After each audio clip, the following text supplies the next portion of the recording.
আর সবচেয়ে আমার স্মরণীয় থাকবে এরা যেভাবে আমাকে সাহায্য করছে মাদার মাদার বলে। দারুণ লাগছে, সে পুরো মেলা। যেতে যেতে আর একটা ঘটনা বলি।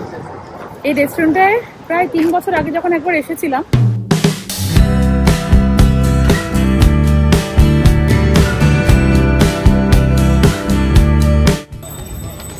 গুড মর্নিং সবাইকে, সকলকে স্বাগত জানাচ্ছি লিভিং উইথ অ্যাডভেঞ্চার্সে। যাচ্ছি আজকের মাটাল বিচ। যারা যারা আমার ব্লগ দেখেছেন তারা নিশ্চয়ই জানেন ঘরে খুব কাছে, 3.5 থেকে 4 ঘন্টা দূরে। তো আমরা হঠাৎ করেই প্ল্যান এই জন্যই করছি, কারণ সিচুয়েশন বুঝে না প্ল্যান করছি যে বাবা মা কমফোর্টেবল, বাবা মা যেতে চায়, আর আমরাও মানে ওর বাবার অফিস টফিস সব ঠিকঠাক আছে। তো কালকে ছুটি নিয়ে নিয়েছে, তো আজকে রাত করেই ফিরে চলে আসবো। মা বলছে যে রাতে বাইরে থাকবো না, এটাও একটা কারণ বাইরে থাকলে না খাওয়া দাওয়াটার অসুবিধে হয়ে যায়। মা এমনিতেও মা বাবা এখন বয়স হয়েছে, তো বাইরে কন্টিনিউসলি খাওয়াটা ওনারা নিতে পারবেন না। তো আমরা ঠিক করেছি ওই জন্য আজকে গিয়েই ফিরে আসবো। প্ল্যান আছে কিছু হেলিকপ্টার চড়ানো, এইসব ইচ্ছেগুলো আছে, আশা করি করতে পারবো। তো তার আগেই জাস্ট আমি সিম্পল ভাত আর একটু সবজি দিয়ে ডাল করব, কারণ এমনিতেই বাইরে না টুকটাক করে খাওয়া হবে। তো ভাবলাম যে সুদিং হিসেবে অ্যাটলিস্ট একটু ভাত ডাল খেয়ে যাই, পেটে পড়লে শরীরটা ভালো থাকবে। আমি উপরে স্নান টান করে রেডি হয়ে চলে এসেছি, আর এই যে মিঠি উঠে পড়েছি, মিঠিও স্নান টান করে চলে এসেছে। মা চলো, রেডি হবে তো? হ্যাঁ হ্যাঁ, তোমার চুলটা আমি বেঁধে দিচ্ছি। হ্যাঁ চলো তাহলে। এই মিঠি এখনো রিল্যাক্স করে যাচ্ছে, চল জামা পরাই। বেরোনোর আগে বসিয়ে দিয়েছি এই পাশে গরম গরম আলু ভাত, আর ওই পাশটা কেটেছি একটু কুমড়ো আর বিনস, ফ্রিজের মধ্যে তাই ছিল। তাই সামান্য একটু তেলের মধ্যে ফোড়ন আর পেঁয়াজ দিয়ে হালকা করে প্রেসার কুকারে একটা সিটি দিয়ে সবজিটা করে নেব। সারাদিন বাইরে এমনিতেও এদিক ওদিক করে এই আমেরিকান খাবার খাওয়া হবে, সারাদিন একটু যদি পেটে ভাত না পড়ে শরীরটাও কিরম লাগে। তাই ওর বাবা বলল, তুমি যখন ওই পাশে রান্না করছো দাঁড়াও, আমি বরং মাকে বিনুনি করে দিই। হ্যাঁ একদমই ঠিক ধরেছেন, আপনাদের দাদা এরকম বিনুনিও করতে পারে, আমারও জানা ছিল না। কিন্তু আমার শাশুড়ি মা বলেন স্কুলে যখন ওর বাবা পড়তো তখন থেকেই নাকি ওর মায়ের বিনুনি করতো। তাই মাঝে মাঝে অবসর সময় আমার শাশুড়ি মা ওর বাবার ছোটবেলার সব গল্পগুলো শোনায়, শুনতেও ভালো লাগে। এই যে এই পাশে সবজি দিয়ে ডালটা করে নিয়েছি, ওই পাশে একটা করে ডিম ভাজাও ভেজেছি। সকাল সকাল সবাই উঠে পড়েছে, তো তাই বলছি সবাই গরম গরম ভাত ডাল খাও, দেখবে এনার্জি চলে আসবে। হ্যাঁ হ্যাঁ হ্যাঁ, ওই আমি ফ্যানটা চালিয়ে রেখেছি, পেটটা ভরা থাকবে, খেয়ে নাও। তারপর তো বাইরে যা খাবো খাবো, কিন্তু ঘরে তাহলে একটু সবজি টবজি নাও। কেন একটু এইটা নিয়ে নাও, সবজিটা নাও। বাবা তুমি একটু ভাত নেবে এখানে, হ্যাঁ পেটটা ভরা থাকবে। আসল তার এতে পাতে পাতে না দিয়ে দিই, ডালটা ভালো গরম তো ঠান্ডা হয়ে যাবে।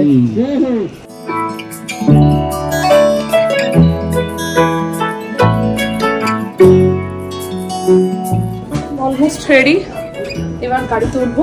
ওয়েট টিস্যুটা নিলে না, ওয়েট টিস্যু না। চলো, ফ্রেন্ডকে আর একজন বাই বাই করে এলো। পিকচার ক্যামেরা, বাবা ও নিজের ক্যামেরা নেবে। চলো উঠে পড়ো। দুগ্গা বলে আমরা সমুদ্রের দিকে রওনা দিলাম।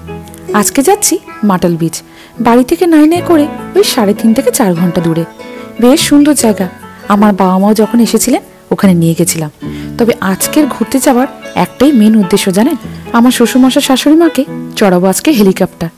এখনো পর্যন্ত মনে আছে যখন আমার বাবা মা এসেছিল, প্রথম হেলিকপ্টার চড়ে বলছিল, বাপরে এ তো আমাদের দেশে মন্ত্রীরা চড়ে রে, কোনোদিন যে নিজে চড়বো সেই সৌভাগ্য হয়নি। সেই দিন থেকে মাথায় ছিল, কখনো শাশুড়ি মা শ্বশুরমশাই আমাদের এই আমেরিকায় এলে আগে যাই হয়ে যাক হেলিকপ্টার কিন্তু চড়াবই। আমেরিকার প্রিজন ওই ডান দিকে দেখো, ওই দেখো খেরা।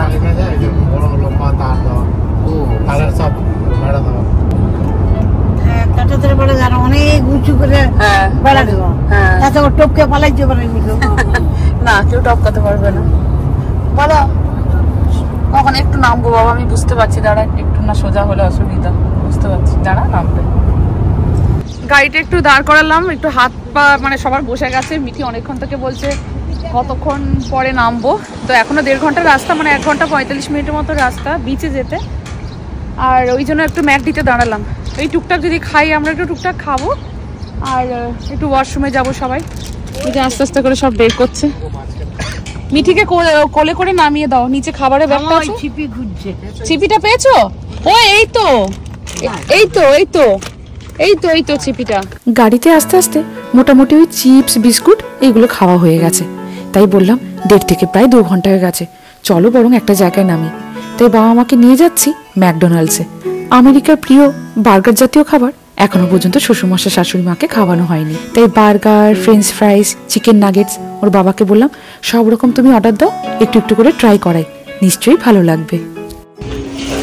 এটা নাও, এটা নাও বার্গার। ওটা আমার লাগবে, আমি এটা একটা খেয়েছি। ওটা বার্গার খাও না। না না, আর এই যে এইটা দিয়ে, এটা দিয়ে খাও, এটা ডুবিয়ে খাও। না না, আমি ভাত খেয়েছি মমিটা। না না,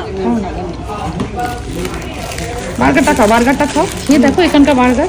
নিয়ে খাবি না তুই? আর বাবার ফ্রেঞ্চ ফ্রাইস খুব ভালো লেগেছে, হ্যাঁ না? ফ্রেঞ্চ ফ্রাইস ভালো লেগেছে। প্রথমে থেকে একটু ইতস্তত বোধ করলো, ওনাদের কিন্তু ভালোই লেগেছে। প্রত্যেকটা খাবারই যে আলাদা আলাদা টেস্ট।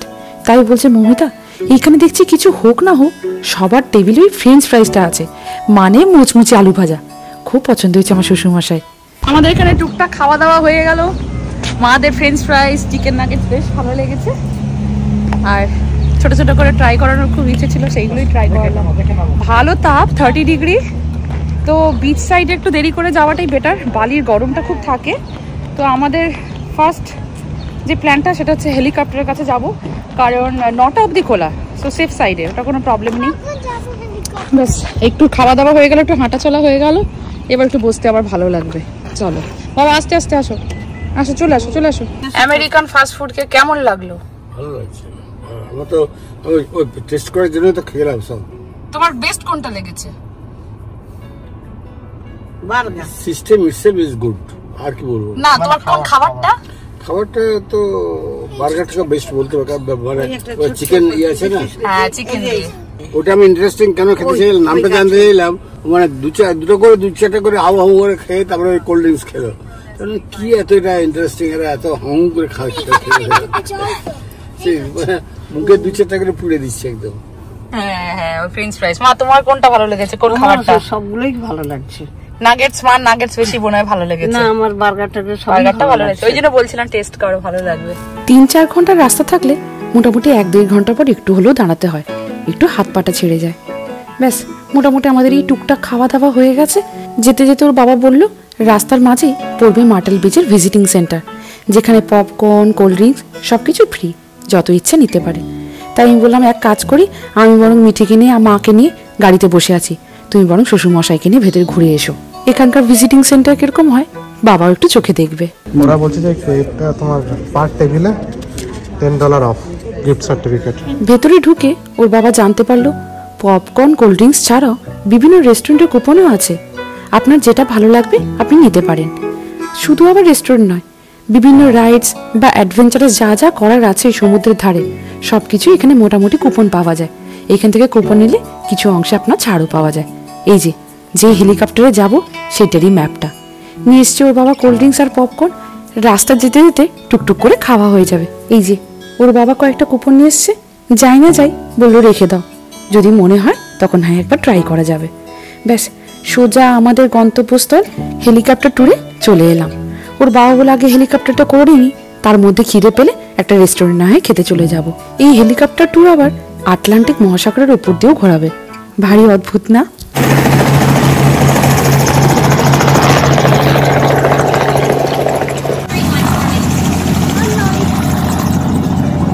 তবে এই হেলিকপ্টারে চড়ার আগে যে রুলসটা আগে ফলো করতে হবে সেটা হচ্ছে ওয়েট।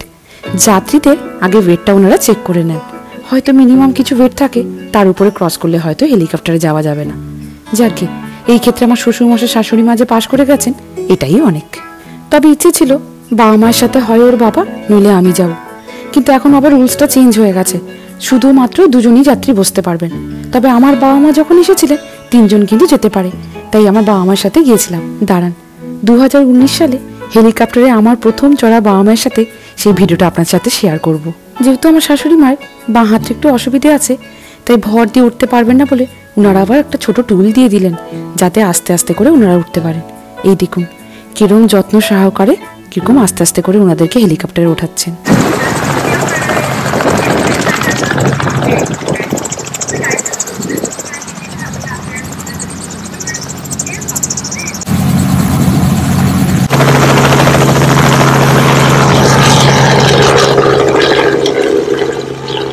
আমার শ্বশুরমশাই শাশুড়ি মায়ের ওই হেলিকপ্টারটা ছেড়ে দিয়েছে।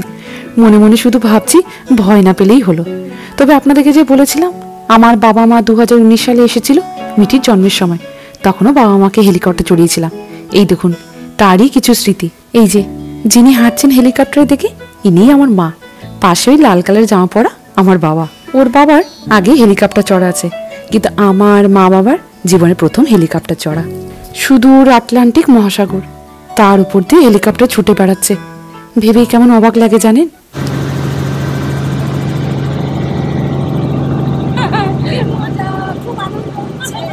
সত্যি বলছি, বাবা মাকে এত আনন্দ পেতে না আগে কখনো দেখিনি। 5 বছর আগে সেই স্মৃতি আবার যেন চোখের সামনে জল জল করে উঠছে, যেন মনে হচ্ছে এই তো সেদিন গেলাম। তবে আপনারা শুনলে যেটা একটু অবাকই হবেন, সেটা হচ্ছে মিঠির তখন বয়স মাত্র 22 দিন। ওকে আমরা যদি বা বাইরের হাওয়াটা খুব একটা লাগাইনি, তাই ওর বাবা গাড়িতে নিয়েই ছিল। এই যে দেখুন হোটেলের মধ্যে আমার সেই ছোট্ট মেয়েটা কত ছোট ছিল, 22 দিনের বাচ্চা মাত্র, দিদার কোলে চুপ করে শুয়ে আছে। তাই তো এখনো বলি মিঠি রে, তোকে কত ছোট বয়স থেকে ঘোরাচ্ছি, ভাবলেই এখন অবাক লাগে।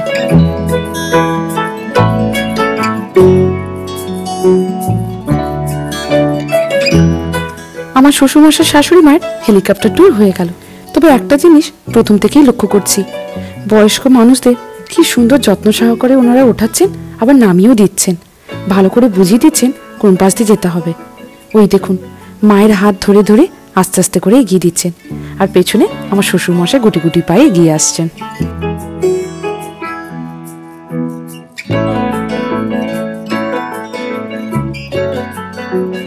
কেমন লেগেছে বলো আগে? হ্যাঁ আমি অন করবো ওটা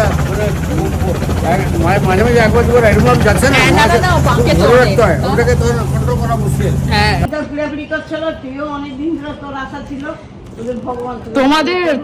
তোমরা যে নিজেরা চোখে দেখেছো এটাই বড় জিনিস, তোমরা চোখে দেখেছো আনন্দ পেয়েছো এটাই বড় জিনিস।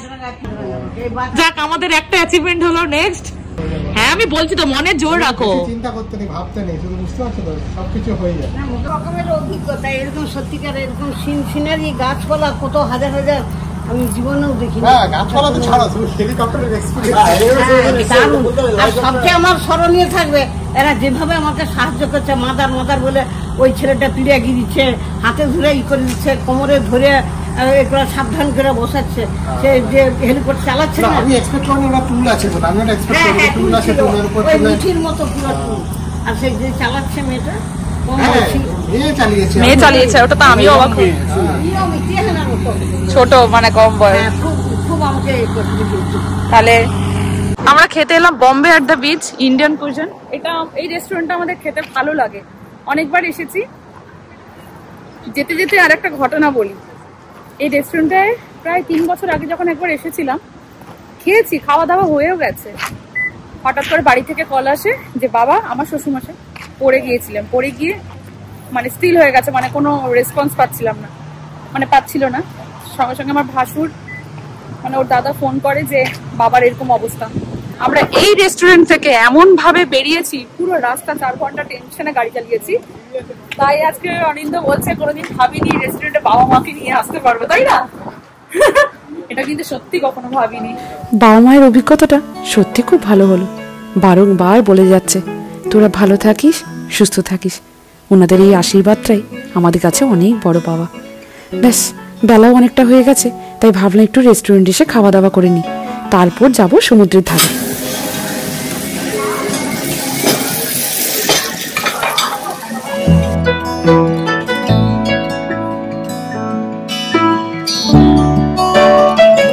হ্যাঁ তুমি হ্যাপি? চলে এসেছি আমরা বিচ, ওই যে আটলান্টিক ওশিয়ান। এবার সবাই আমরা যাব।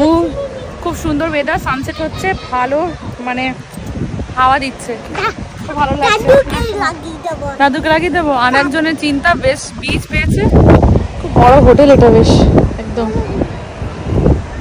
হ্যাঁ, এইবারটা দেখছি খুব ইজিলি সবকিছু পেয়ে যাচ্ছি, মানে রেস্টুরেন্ট হয়ে গেল, হেলিকপ্টার হয়ে গেল, আর পার্কিং লটটাও খুব ইজিলি পেয়ে গেলাম, বেশ ভালো। চলো চলো চলো, কি সুন্দর ঢেউ। হ্যাঁ, আবার অনেকদিন পর এলাম, বেশ ছায়াটা পেয়েছি, দারুণ। সমুদ্রের ধারে বেশ ভালো লাগছে। সন্ধে হয়ে গেছে তো, রোদটাও গড়িয়ে গেছে, তাই ঠান্ডা ঠান্ডা হাওয়াটাও বেশ ভালো লাগছে। এই যে এটাই আটলান্টিক মহাসাগর। ভাবতেই অবাক লাগে বাবা মা সেই সুদূর দেশ থেকে এই মহাসাগরের উপর দিয়ে এসেছেন। তাই বললাম দাঁড়াও, দুটো চশমা আছে, তোমাদেরকে পরিয়ে ফটো তোলার। সেই নিয়ে কত হাসাহাসি, কিন্তু এই যে আনন্দের স্মৃতিগুলো সারা জীবন মনের খাতায় লেখা থাকবে। আমরা ওই ওল্টানো ঘরটা বিকেল বেলা এসে দেখেছিলাম, কিন্তু এরকম লাইট হয় জানতাম না, দারুণ লাগছে। সে পুরো মেলা, হ্যাঁ না? ওই পাশে হ্যাঁ ঠিক বলেছো, আমাদেরও দেখে ভালো লাগছে, দেখো কত কালারফুল। আমার মনে হয় ওইটাতে যাওয়া যাবে, একটু আসো তো, একটু ট্রাই করি, অ্যাটলিস্ট ওর যদি কিছু একটা রাইড চড়িয়ে দেওয়া যায়। চলো উল্টানো ঘরটা দেখে নিই, দাঁড়া। অনেকবার এই জায়গাটা এসেছি, তবে রাতের বেলা কখনো আসিনি। বাচ্চাদের জন্য কি সুন্দর, ভেতরে নাগরদোল্লা, আরো হয়তো অনেক কিছু আছে। বাহ, কি সুন্দর ভিউটা লাগছে দেখুন। পাশে একটা উল্টানো ঘরও আছে। রাত হয়ে গেছে বলে আর এগোলাম না। চড়বি?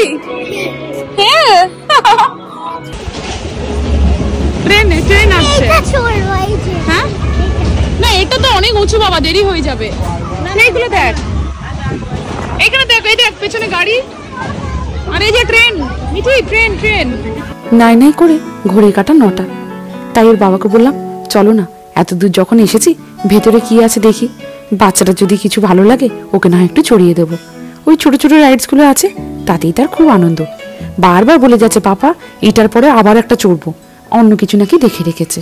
যাক বাবা, সারা দিনটা মেয়েটা যে এত আনন্দ করলো, সাথে সাথে তার দাদুর ঠাকুমাও যে এত কিছু দেখলো, এটা ভেবেই ভালো লাগছে জানেন। আজকে ব্লগটা তাহলে এখানেই শেষ করি। সবাই ভালো থাকবেন, সুস্থ থাকবেন। আমাদের এই ব্লগটা যদি আপনাদের কাছে একটু ভালো লেগে থাকে, চ্যানেলটিকে একটু সাবস্ক্রাইব করে দেওয়ার অনুরোধ রইল।